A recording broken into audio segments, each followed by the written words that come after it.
Each legislative session, KHI is hard at work, keeping you informed on the latest health policy discussions from across the street in downtown Topeka. Health at the Capitol is a KHI production, a monthly recap with our legislative monitoring team, offering you a closer look at policy work happening now in Kansas and coming up. Thanks for joining us for Health at the Capitol. I'm Teresa Freed, Director of Strategic Communication and Engagement for the Kansas Health Institute, and your host for this episode. We have two individuals with us who are also KHI staff members. We'll start with Valentina Blanchard, who is an analyst here at KHI, and she's also a member of the Legislative Monitoring Team, so thanks for joining us. Thanks for having me. All right, and also, as always, we have Linda Shepard, who is a strategy team leader and heads up our legislative monitoring team. Always, thanks, Linda, for joining us. Thank you, Teresa. Okay, so last time we kind of left off talking about turnaround day, and it was just before that time. So we were kind of making some predictions about what was going to happen, and so now we're at that point. So tell us a little bit about what didn't happen. So one of the things that we've seen this year is a lot of compact agreements or acts that have been introduced. This year it has been physician assistants, cosmetology, dietitians, and school psychologists. And so typically with compact acts, at least 7 states have to pass them in order for them to be enacted. And so Kansas has passed several last session and is working on a couple more to kind of help with expanding their workforce in the state. Okay, let's take a step back. Your interest in legislative monitoring, can you talk about what do you enjoy most about the process? I think it's really interesting to hear the different information that's shared and how the information directly leads to policy making. I think it could be quite fun across the street, listening to the conversation and a lot of the different topics and kind of really seeing how the bacon is made. All right. And so KHI has a very interesting role in all of that, and it's observer. And then we kind of collect all that information and then we present it to our audience, which includes legislators and partner organizations, anybody who has an interest in health policy. And so can you talk about kind of what's your process? You guys divide up all the work during session. And so what piece do you take? So I am following most of the health committees. So House Health and Human Services, the Welfare Reform Committee. I think our view of health has changed over the past couple of years. So we also follow child welfare, juvenile justice issues, anything that really could impact health in the long run. All right. And we have seen some activity in the area of child welfare. So do you want to talk a little bit about where we're at with that? Yeah, so there's been quite a bit of activity in the House Welfare or the House Child Welfare Committee. They are looking, one of the big bills that they're looking at is changing the definition of neglect so that it excludes poverty as a sole reason to remove a child from a home. So there's been quite a bit of discussion on that one this year. Okay, anything to add on that? No, it's just that as Valentina mentioned, this activity on child welfare has been very, very busy for the last couple of years. Over the summer, there were a couple of committees, including one new committee that spent all summer meeting twice a week to come up with some of this new language that Valentina mentioned about what neglect actually means, and with the goal in mind of trying to reduce the situations where the need to remove a child from a home arises. And so that's really the goal for that. And they also looked at trying to speed up the process for how long a child remains in the system once they are removed from the home, and get them back into some sort of permanent situation, whether it's back home with their family or moved on to adoption and other permanent outcomes. But it has been and continues to be a very active part of the legislature's work. Question for you both. If you all were to make a prediction about which legislation we've seen will actually survive and turn into law, what would you speculate? I would certainly think that all of the compacts that Valentina mentioned, again, those are things that they've done a number of these over the past couple of years, and those tend to just like fly through and get put in place. And again, with the goal in mind of trying to make it easier for the workforce to continue to grow and allow people from out of state to participate in the state as well. So I expect those to happen.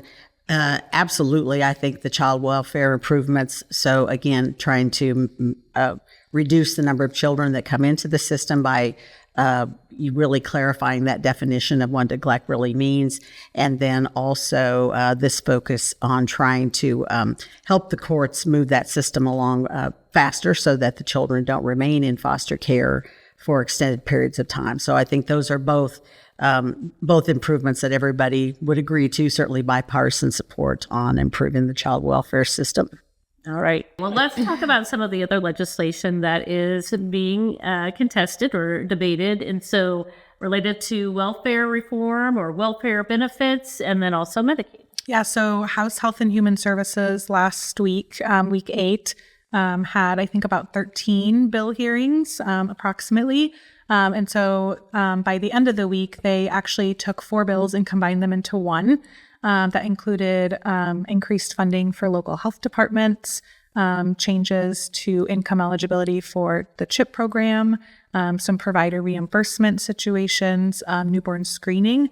And then another bill kind of in the Medicaid sphere is a bill related to the scope of the Medicaid Inspector General and expanding their scope to investigate fraud, waste, and abuse, which is something I think we're also seeing at the federal level. All right. And speaking of Medicaid, we do have a new series that is launching here at KHI focused exclusively on Medicaid. It's a multi-part series and it's free. It's open to the public. Anyone can join that webinar, so it's virtual. And so we would encourage people to join on our website, go to khi.org, and then just register for that event. It's under the events section. So we have lots of great educational opportunities, and we are launching a new product that is related to just monitoring or keeping an eye on some of the activity at the federal level. We know there's a lot happening. And so, Linda, do you want to talk a little bit about this new, it's not necessarily interest, we're always interested in federal health, but due to all that activity and how it impacts the state of Kansas? Yes, thank you, Teresa. Yeah, so KHI has historically always paid really close attention to what's happening at the federal level because, as we know, whatever happens there, particularly as it relates to health, those policy decisions and changes often flow down and affect states, including Kansas. So we've always kept a really close eye on that and sort of heightened awareness of that every time there's been an administration change. So over the years, I've had a few opportunities to look at the different policies that are being discussed as we move from administration to administration. So again, just like that in the past, at the end of the year, when we knew that the Trump administration would be back in place, started paying close attention to any announcements that were made by him or things that were said during the campaign that would give us some indication of what might happen. And as I think everybody would certainly say, since he took office officially in January, there's been a lot of activity. So we have both in Congress, both the House and the Senate, working on budget resolutions now, which potentially will impact funding for the various healthcare programs that the federal government is involved in, including Medicaid, which would certainly impact states like Kansas, and then also the fact that we're going to have basically all new agency head officials in place, and so with the confirmation of RFK Jr. as HHS Secretary, anticipating that we'll see some additional new policies coming out of HHS, and so potentially related to vaccinations and also some research matters.